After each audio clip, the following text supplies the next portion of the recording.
पुण्यातील शाळकरी मुलीने दाखवला पंतप्रधान मोदींना आरसा. रस्ता ठीक करा ना अशी थेट पंतप्रधानांना विनंती.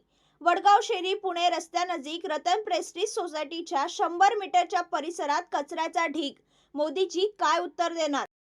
नमस्ते मोदी जी, मैं यह कचरे भरे रोड से स्कूल को जाती हूँ, प्लीज इसे ठीक करवाइए.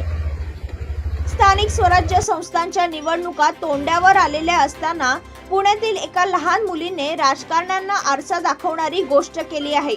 वडगाव शेरी पुणे या रस्त्यावरून शाळेत जात असताना रतन प्रेस्टिज सोसायटीच्या 100 मीटरच्या परिसरात कचऱ्याचे ढिगारे पडलेले या मुलीने पाहिले आणि एक जागरूक नागरिक म्हणून हे रस्ते ठीक करण्याची विनंती वजा सूचना त्या मुलीने थेट पंतप्रधान मोदींना केली आहे. हा व्हिडिओ जास्तीत जास्त शेअर करून थेट पंतप्रधान मोदींपर्यंत पोहोचवूया आणि बघूया आपल्या देशाचे पंतप्रधान या मुलीची विनंती मान्य करतात का.